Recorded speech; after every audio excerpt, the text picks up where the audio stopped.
Gives it back to Russ. Deep shot. Get it! What a perfect ending to a historic day. Westbrook gives the Thunder the victory. Fala, meu povo, bom dia, boa tarde, boa noite. Aqui quem tá falando é o Lucas do Thunder Brasil para o nosso segundo episódio do Mania de Thunder. Tô aqui com ele, meu fiel escudeiro, meu parceiro Ângelo do Thunder Mania Brasil. Fala, Ângelo. Fala, minha rapaziada, tudo bem com vocês? Estamos aqui agora para o segundo episódio, segunda gravação do Mania de Thunder. E vamos falar um pouco desse início de temporada do Thunder e a próxima sequência que a gente tem aí pela frente. Exatamente, isso aí. E também, antes de começar, queria agradecer vocês, a audiência. A gente superou mais de 100 reproduções nas plataformas que a gente disponibilizou o episódio. Então, assim, avaliamos aqui como bom, porque é um episódio piloto que a gente tá vendo como é que vai fazer ainda. Enfim, vamos errar bastante até acertar, mas acho que foi um saldo muito positivo. Então, muito obrigado a todo mundo que ouviu. Quem não ouviu ainda, quem tá chegando agora também, seja muito bem-vindo, porque é o segundo episódio só. Então, pretendemos fazer muito mais episódios e, felizmente, se São Prest quiser, essa audiência vai lá em cima um dia. E vamos seguir, né? Vamos começar falando um pouquinho dessa primeira semana do Thunder. A gente começou com 3-2 de campanha. As duas derrotas, começando, na verdade, semana passada contra Chicago, que a gente falou no primeiro episódio, mas aí contra Cleveland a gente fez um jogo excelente, fechamos a partida de uma forma esplêndida. Aí pegamos o Denver Nuggets, não precisamos falar sobre o que aconteceu, porque vimos que a gente está um pouquinho longe ainda do ideal para ser campeão. Aí pegamos Detroit, vencemos sem muita dificuldade e entregamos o jogo na quarta-feira ontem. Estamos gravando na quinta contra o Pelicans. Então a semana foi boa, Ângelo? Você achou uma semana positiva, apesar do 3-2 de campanha que poderia ser um 4-1? Então, mano, nossos palpites quase fecharam. A gente apostou no primeiro episódio que ia ser um 4-1 pro Thunder. Infelizmente, ontem a gente teve essa derrota contra o Pelicans, mas agora na sexta-feira a gente reencontra o Golden State Warriors para tentar, quem sabe, ampliar, né, para um 4-2 ou algo do tipo e não ficar também mais para trás na tabela do Oeste. Mas eu entendo que foi um início de temporada promissor. Eu acho que o principal a gente conseguiu, claro, exceto contra Denver, que é a competitividade. A gente conseguiu fazer bons jogos contra Chicago Bulls, Cleveland e Detroit Pistons e acabou, claro, perdendo essas partidas para Denver e Pelicans, mas a gente entende que acontece, sabe? O time é jovem, o time vai precisar ainda se reforçar, vai precisar ter uma maior união em quadra, talvez, para conseguir bater de igual para igual contra outras franquias, mas eu entendo que sim, foi um início promissor, apesar de, claro, o Thunder ter que fazer vários ajustes ao decorrer da temporada para conseguir melhorar mais ainda. Cara, eu acho que a palavra certa é promissor, porque o próprio jogo contra Detroit não foi aquele amasso, né? Foi até engraçado, porque no primeiro período a gente fez por 30-20, e depois, isso até brinquei lá na minha página, que eu queria saber se já tinha acontecido uma vez, porque os 3 períodos seguintes empatou, foi tipo 33-33, 25-25, 20-20, por exemplo. Eu não lembro agora os números exatamente que não estão comigo aqui.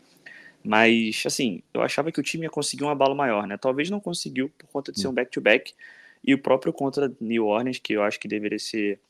O time começou muito bem, o time começou, tipo, ganhando de 20 pontos, New Orleans chegou a estar perdendo por 22, e aí acabou mostrando mais resiliência, né? Acaba que é um time, bem ou mal, um pouco mais experiente, mas estava sem o Ingram, então, assim, acho que a palavra é meio promissor. O Thunder vai passar por essas dores do crescimento, principalmente nesse início de temporada, são jogos que o time vai ter que começar a aprender a ganhar.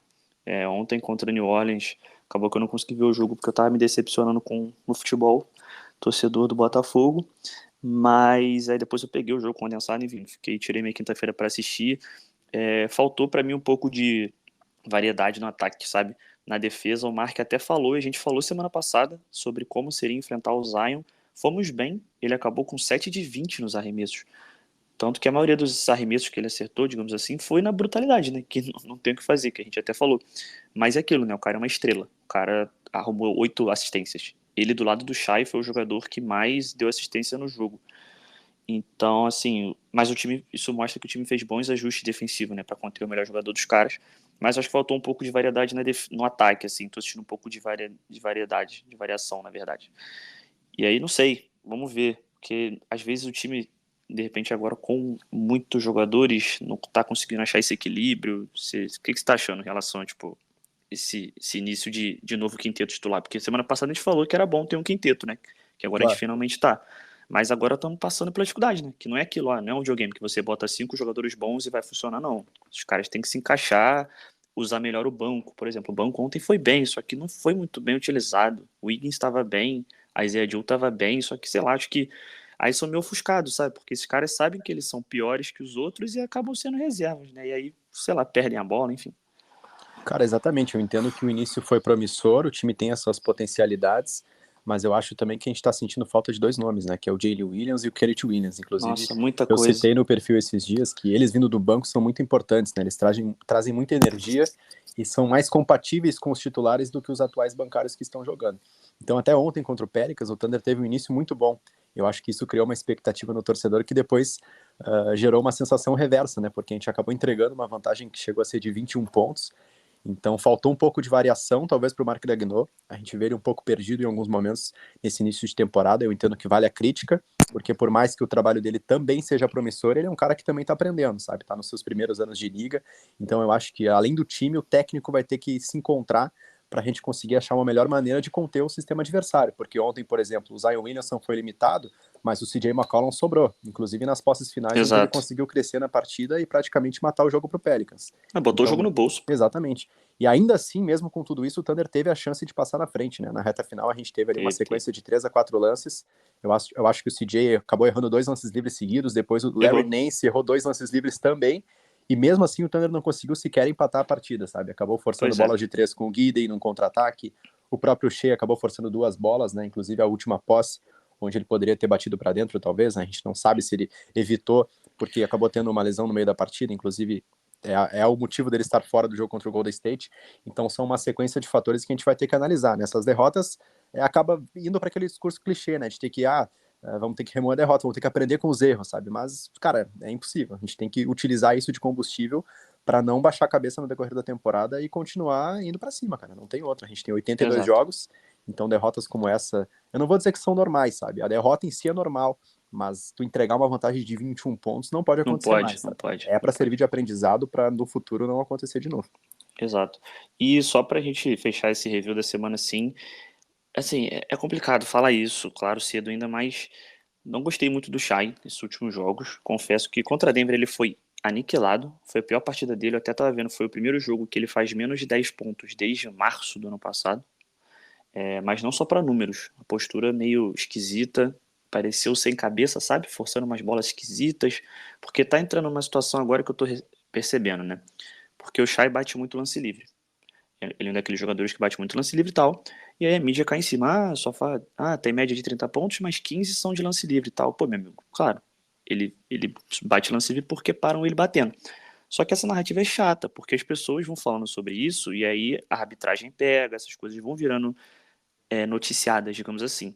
Aí chega num jogo, ele apanha, o juiz fala, é o Shai, pô.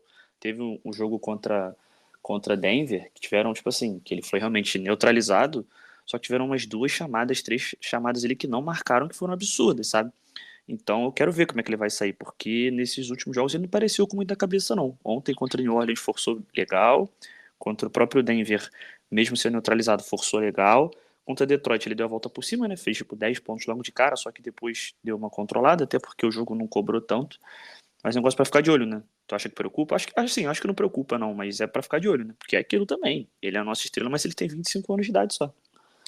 Sim, eu acho que não preocupa, tá? Porque a gente já conhece o jogador, ele já tem bons anos de liga para entender a situação que ele tá incluso, mas a gente vê o Shai ansioso nesse início de temporada, né? Eu acho que Sim, essa ansiedade tá atrapalhando ele, também pelo fator dos lances livres, né? Que a gente tem visto que a arbitragem parece que tá mais relutante para marcar as faltas no Shai, por incrível que pareça, né? Até porque ele é uma exato. estrela e a gente sabe que as estrelas têm um tratamento diferente por parte da arbitragem na liga e ele não tá tendo, então eu acho que de certa forma essa ansiedade é justificada. E ele também não teve vida fácil contra as defesas adversárias, né? Contra Detroit ele teve a excelente marcação do Alzar Thompson, por exemplo. Ontem mesmo o Herb Jones, que é um cara que consegue marcar muito bem Pô, ele. ele O marca muito. sistema defensivo do Denver Nuggets é muito bom, né? A coletividade que eles trazem também. Então ele não teve vida fácil. Eu acho que isso também ajudou com que o desempenho dele fosse regular nesse início de temporada.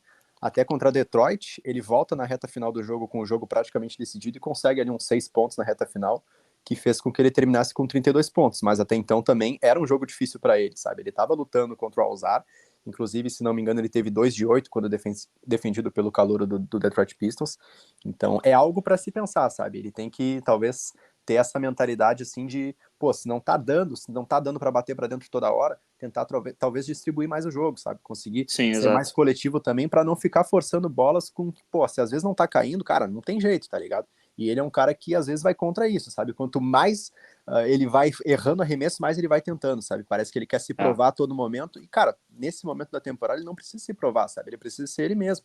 Ter a tranquilidade e o QI de basquete que ele sempre teve, sabe? Ele não precisa provar nada nesse momento atual. Eu acho que a temporada regular serve para isso, sabe? Para tentar incluir todos os jogadores nessa rotação, para que ele também consiga se sentir confortável. Se o companheiro vai ajudar, a gente não sabe, mas ele tem que ser mais coletivo ao invés de ficar forçando toda hora para cima de um companheiro que tá conseguindo defender ele bem, sabe?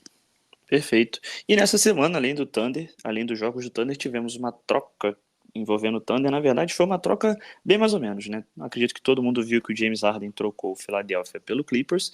O Clippers mandou milhões de escolhas para o Philadelphia e uma dessas escolhas foi uma escolha do Thunder de 2026.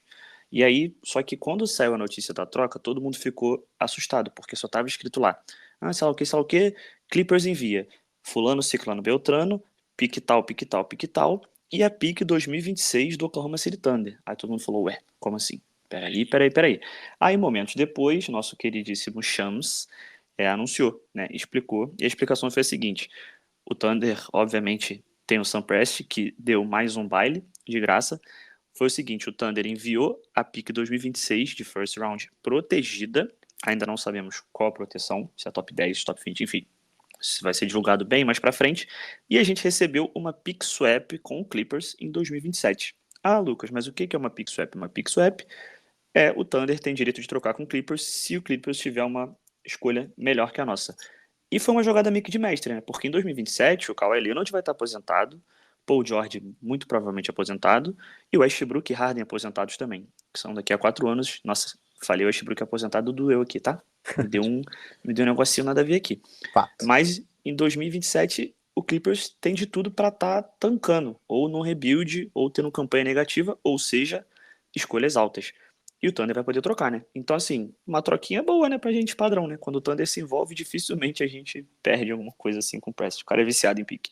Pô, eu entendo que com certeza foi uma troca positiva para nós. A gente entende que o Thunder já tem um arsenal gigantesco, mas nesse momento, qualquer movimento que venha para melhorar, a gente não pode reclamar, né? Então, a probabilidade do Clippers ser pior em 27 do que em 26 é maior, né? Porque os jogadores vão estar Exato. mais velhos, que nem tu citou, alguns deles já podem estar aposentados. Eu até acho que alguns deles, por serem mais competitivos, vão continuar, talvez como role players ou algo do tipo.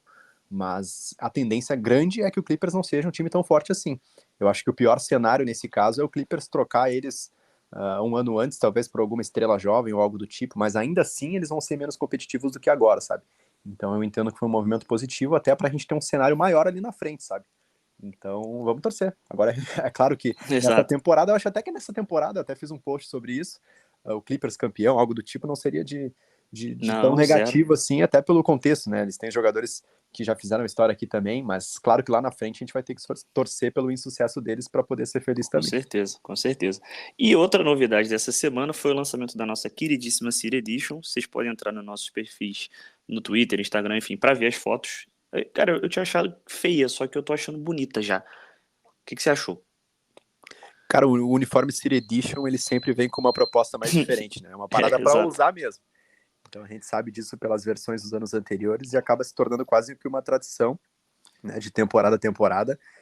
Eu lembro que teve aquele ano que o Thunder lançou o City Edition, que homenageou as vítimas do atentado terrorista de 19 de abril de 95, né? Inclusive, 19 Sim. de abril, meu aniversário. Opa, feliz Atentado, aniversário, irmão. obrigado.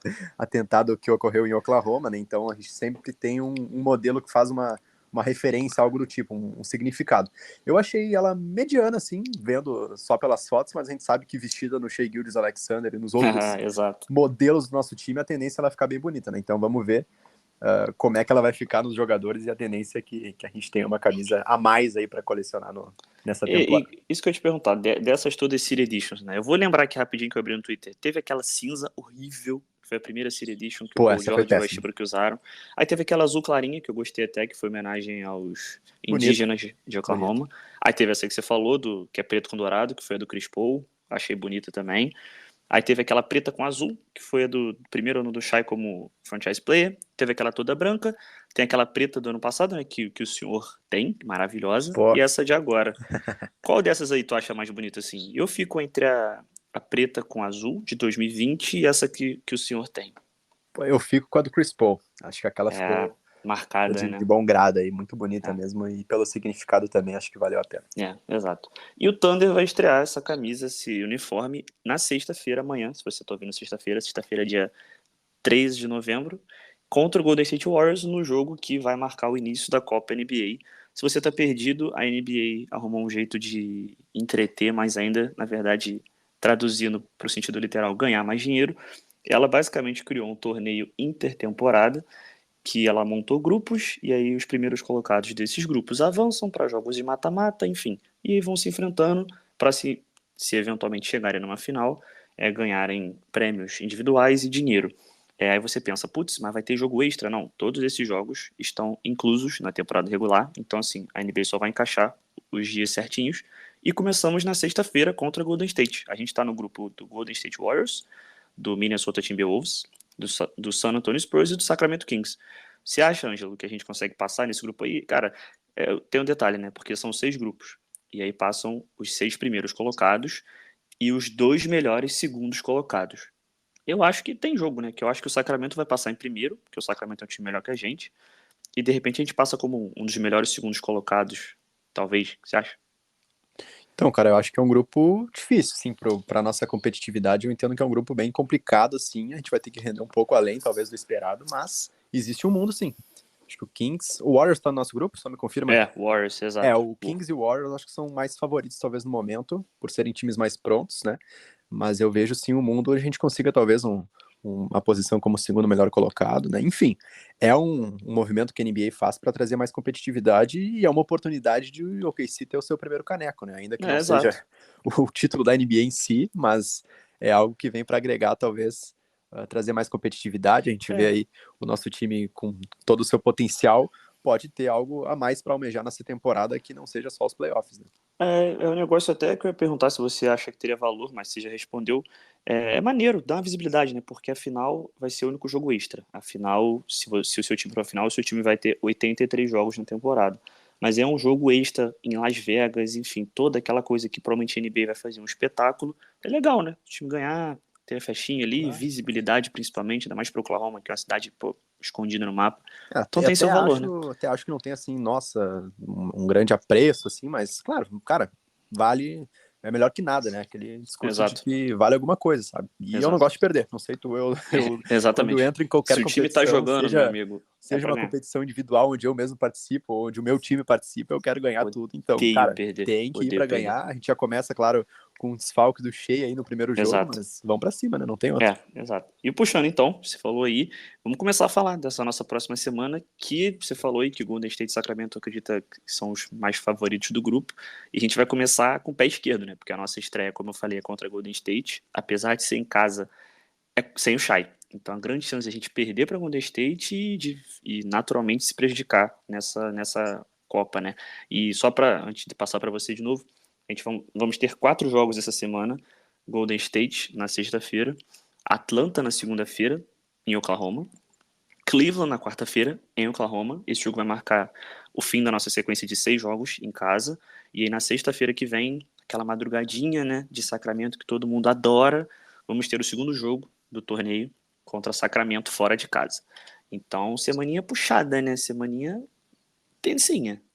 Então, acho que se fosse para fazer uma previsão que nem a gente fez no último episódio, ou no primeiro episódio, digamos assim, eu fecharia num 2-2. Entendo que 2-2 eu tô ótimo também. Golden State amanhã é uma partida muito difícil. Claro que não é impossível da gente vencer.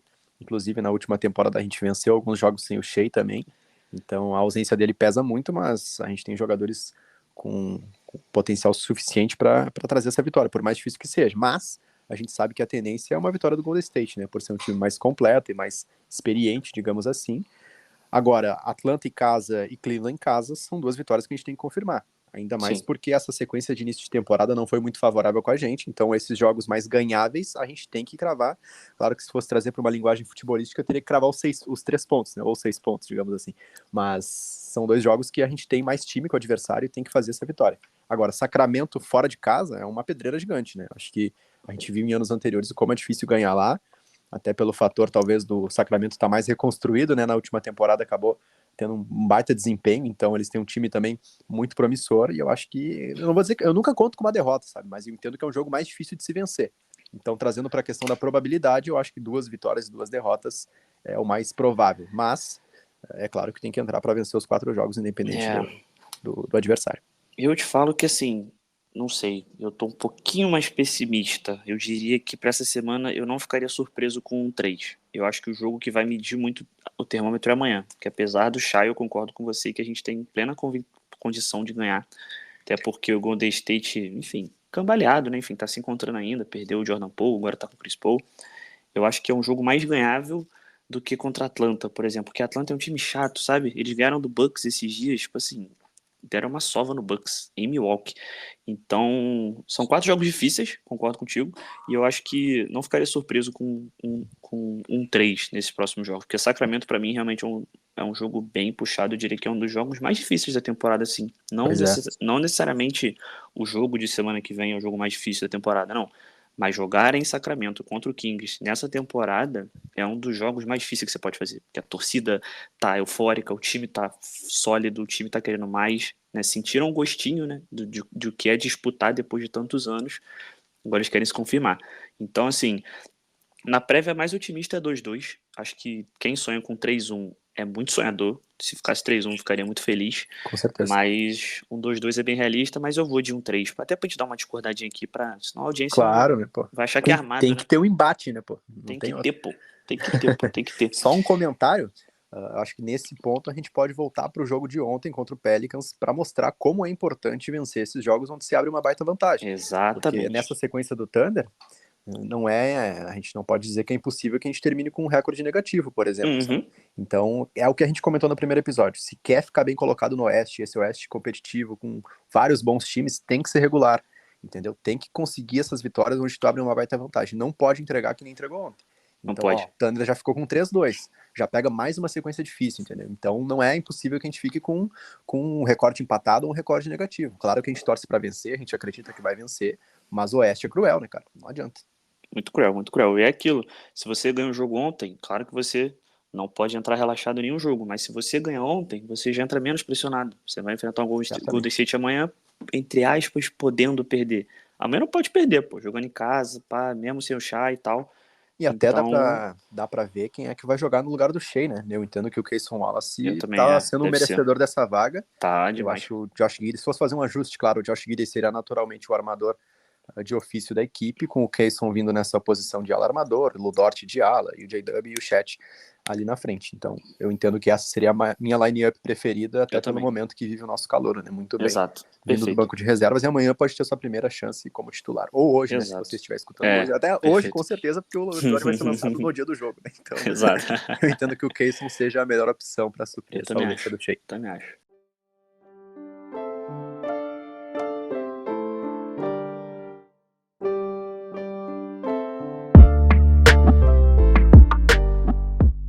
E, como falamos na semana passada, já dando continuidade ao nosso projeto e também caminhando um pouco para a reta final desse nosso episódio, a gente puxou nas redes sociais, o Ângelo, para ser mais específico, postou lá no Thunder Mania Brasil, perguntas para vocês mandarem para a gente interagir. Chegou coisa aí, Ângelo? Chegou, né? Porque se não chegou, vai ficar feio pra caramba, né? Vamos pegar aqui, ó. Deixa eu só puxar aqui. Pode puxar e perguntar já que a gente Meu já dá. Twitter tá atualizando, vamos lá. Temos 4 perguntas. Opa, vamos começar vambora, aqui vamos por ordem, tá? Show. Nosso amigo Ed Lima, tá? Queria saber a opinião Beleza. de vocês. Tô lendo ao vivo, tá? Não teve roteiro nem nada. Se Esquece. não teria sido melhor o Thunder ter se mexido para pegar um pivô decente, estilo Capela, para facilitar a adaptação do Chet, deixando ele na posição 4. Além dele estar jogando bem na 5, ainda acho muito arriscado para o físico dele. Quer começar, mano? Posso começar. Cara, eu não acho que seria um movimento esperto, até porque isso limitaria tempo de jogo do Chet e naturalmente ele. Porque a gente tá vendo o Chet em sua máxima essência. Ele tá apanhando, ele tá, enfim, sofrendo e tal, só que ele tá passando pelo que ele precisa passar. E se ele não passar por isso agora, meu amigo, ele vai passar quando? Porque ele é pivô. Ele é um cara que, apesar de ser magro, inclusive essa semana deu a mini treta com o Jokic, né? Que o Jokic falou que ele precisa engordar, aí ele falou que é muito difícil engordar para quando você não é gordo, enfim. Ele tá passando por isso e é isso. Ele tem que passar por isso. O problema é que escancarou essa situação é porque o nosso garrafão hoje é fraco, porque a gente tá sem o Jalen Williams, tá sem o Kenrich Williams, que ele mesmo faz o trabalho sujo no garrafão. Pokusevski, que voltou de lesão e também já, enfim, não mostrou que vai ser útil. Então, assim, a partir do momento que a sua segunda opção no garrafão é o Olivier Sarr, o problema não é o chat e nem, tipo, as na verdade, a ajuda tá faltando, né? Mas eu não acho que Thunder tinha que ir atrás de um pivôzão. No máximo um PF ali pra ajudar e tal. Que eu acho Sim. que na temporada que vem, no draft, o foco vai ser um PF e tal.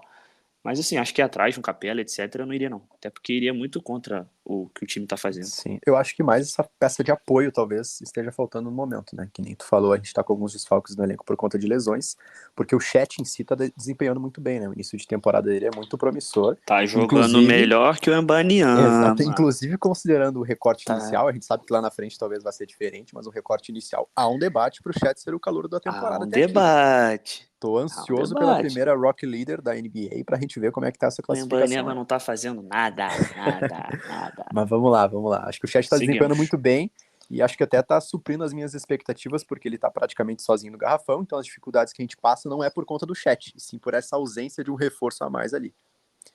Vamos para a próxima pergunta, então. O Vambora. Mundinho Josh Giddey, salve, irmão. Mundinho. Qual a sua rotação ideal, né, na nossa opinião, no caso, considerando que esse talvez seja a maior frustração com o nosso técnico nesse início da temporada? Começa aí, começa aí. Cara, eu entendo que a rotação titular já está posta em quadra, né? Com o Shea, o Giddey, o Dort, o Jalen e o Chat. E a rotação reserva, que nem a gente comentou nas falas anteriores, acho que está com um desfalque, né, de dois caras importantes, que são dois caras que praticamente fazem a função de serem o garrafão reserva, né? Difícil até o time reserva inteiro entrar junto em quadra, mas são caras que eventualmente entram para mesclar com os titulares. Então acho que Mitch e Kayson Wallace ali na armação, para serem dois caras de apoio, o Kayson com uma função mais defensiva, né, ou né, naquela função de cortar para a cesta junto com outros jogadores. Eu entendo também que o Aaron Wiggins é um cara importante junto com o Kenrich na ala, e ali no garrafão o Jalen Williams, né? Acho que nesse primeiro momento talvez o Osmani Dieng tenha que esperar um pouquinho, por mais que tenha seu potencial e tal, mas ainda não é um cara visivelmente pronto para a posição, e outros jogadores também, o Isaiah Joe está oscilando um pouco, então eu acho que se for levar por hierarquia, seriam mais ou menos esses nomes. Uma rotação de 9 a 10 nomes talvez fosse o ideal para esse início de temporada. Né? Mas, claro, o Daigneault tem que ser mais decisivo, talvez, nas suas convicções, para a gente conseguir entrar nos eixos de fato, mesmo com desfalques, né? Porque é claro que tem as dificuldades, mas ele é o técnico, sabe? Ele tem que achar soluções, não nós. Então essa decisão tem que partir dele para a gente ter uma melhor definição das reservas que vão entrar em quadra para poder desempenhar de fato junto com os titulares. Perfeito. Não muda muita coisa não. Eu até gosto do Bertans e do Joe, mas assim, acho que dentre todos esses são os mais limitados porque eles são basicamente pontuadores e especificamente pontuadores do perímetro. Então são caras que eu não vejo agregando tanto assim. Então uma rotação de 9 a 10 homens com esses caras que o Angelo citou para mim são mais que o suficiente. Bora lá para a próxima, então. O Rubens Borrasca. Rubens, salve Rubens. Salve, irmão Rubens. Gostaria de saber a opinião dos senhores a respeito do papel de J-Dub nesse nosso processo de reconstrução, que já está atingindo níveis altos de maturidade. Titular, role player, moeda de troca para alguém melhor. Qual seria o papel do Jalen Williams? Quer começar nessa? Titular, cara. Já, assim, tenho até, às vezes, os pensamentos que se eu falo, de repente você até preso, de repente não, porque o pessoal às vezes tem um hate no Josh Giddey, né? Mas eu vejo ele sendo mais importante que o Josh Giddey, porque ele é um cara que ele já mostra, ele tem muito da gana. Você vê nele, ele pega a bola, ele vai pra cima. Tipo, o jogo ontem, quando o Tony tava perdendo, ele foi uma das poucas faíscas ali no segundo tempo, partindo pra cima, chamando a torcida. E é um cara que ele faz tudo, né? O cara tem uma envergadura absurda, o corpo dele é meio, falando, não é esquisito, mas exótico, né? Ele é diferente, ele consegue armar um jogo, consegue brigar no garrafão, consegue fazer tudo, enfim, é um cara que eu confio muito. Então, assim, eu não vejo ele com moeda de troca, na verdade, eu não vejo quase ninguém nesse time com moeda de troca, com exceção do Ludort, enfim, mas eu vejo ele mais certo do que o Giddey, por exemplo, no futuro. Porque o Giddey é um cara que eu vejo, assim, armador, tal, mas não sai da caixinha. O J-Dub não. O J-Dub, ele é fora da caixinha. Isso é bom, pro lado bom da coisa. Então eu vejo uma projeção muito boa pro J-Dub aí. Inclusive, às vezes eu fico até com medo. Tipo, caraca, quando for pra renovar com ele, será que vão pagar o justo? Será que ele vai querer mais dinheiro? Enfim. Mas ele parece estar comprometido, parece que tá feliz, enfim. Então, Sim, conto muito com ele, Eu concordo com a tua análise, acho que também ele tem um potencial gigantesco até. Eu evito fazer a comparação com o Josh Giddey, porque são jogadores bem diferentes, Sim, mas a nível de impacto, ele realmente é um cara que impacta dos dois lados da quadra, sabe? Ele traz muito pro jogo, eu acho que isso favorece o Thunder e até mesmo o próprio jogador. Eu até vejo que talvez a posição 4, a gente sabe que o Thunder ele não liga muito para a posição, sabe? A posição é mais uma nomenclatura. Dentro de quadra, todo mundo exerce uma função diferente, assim, sabe? Mas acho que eventualmente ele pode ser um cara que vire um 3, talvez, um small forward de fato, sabe? Não necessariamente um power forward, porque futuramente eu entendo que a gente vai precisar de uma peça ali para jogar junto com o Chet. E talvez ele não seja esse cara. Mas, claro, eu vejo ele como titular da equipe no futuro e com um extremo potencial para ser um dos principais alas da liga, né? Inclusive, né, se for fazer um ranking, né, do draft passado, no qual ele foi draftado na 12ª posição, há um debate, sim, para ele estar melhor ranqueado, né? Se for fazer um redraft, com certeza, porque o desempenho dele já foi excelente na temporada de calor, ficando na 2ª colocação, né, só perdendo para o Paulo Banchero, e esse início de temporada do Banchero não é tão promissor assim que nem foi o início da primeira temporada, então há uma competitividade aí. Mas sim, vejo o Jalen Williams com um excelente teto aí nesse Thunder. E a última aqui, o Matheus, é um comentário, tá? Porque o post que eu fiz para o pessoal mandar perguntas é da minha mesa aqui com as jersey do Josh Giddey e a camisa do Shea e as latinhas de Nescau daquela promoção que a Nescau, inclusive Nescau paga nós, fez lá atrás, né, das latinhas de NBA e tal. E ele fez um comentário, pô, infelizmente panelaram o Thunder no Facebook na época e não temos a latinha do nosso OKC. Então, para você que não sabe da história, foram lançadas 9 latinhas de franquias diversas da NBA. E a Nescau fez uma promoção, né, uma votação popular, para eleger a 10ª lata voltada para o time que fosse mais votado. E o Thunder liderava com larga vantagem, né? Não me lembro qual foi o tempo da votação, acho que foram 1 ou 2 semanas, algo do tipo. Até que em determinado momento, um perfil chamado... Posso citar o nome do perfil aqui? Claro. Um perfil chamado NBA da Depressão simplesmente lançou uma fake news absurda no Facebook, né, onde a página tinha um engajamento gigante, dizendo que o Westbrook odiava o Brasil, que não gostava dos brasileiros, mandando, né, a torcida votar em uma outra franquia que acabou sendo o Phoenix Suns. Então o Thunder perdeu a sua larga vantagem e hoje a gente não tem a latinha exclusivamente por conta disso. Então é basicamente isso. Fica a nossa revolta aqui. Com certeza. O NBA da Depressão jamais será perdoado por esse perfil aqui. Jamais. Mas é isso, né, meu amigo? É isso. Fechamos aqui então, né? Acho que temos alguma coisa aí, né? Falando tudo que a gente tinha que falar. Então fechamos, né, galera? Fechamos, falamos já bastante. Bora. Se você chegou até aqui, muito obrigado. Esperamos vocês na semana que vem e esperamos estar mais otimistas do que agora, semana que vem, né? Então é isso, rapaziada. Fechamos aqui as perguntas. Agradecer a rapaziada que acompanhou o primeiro episódio, que está acompanhando esse segundo também. A gente tem essa ideia de lançar semanalmente, né, um episódio por semana. Então, brigadão a todos que acompanharam, que vem se mostrando aí muito participativos no engajamento também do projeto. E a tendência é tentar expandir, né? Trazer para um maior público, talvez no início da temporada, no decorrer da temporada e lá para o final também, com o crescimento do Thunder, a gente tentar também crescer o Mania de Thunder aqui, que vai estar disponibilizado no Spotify e também no YouTube, ao lado aí do nosso Brasil Thunder. Um salve para todo mundo que acompanhou e tamo junto. Tamo junto. Valeu, gente. Valeu.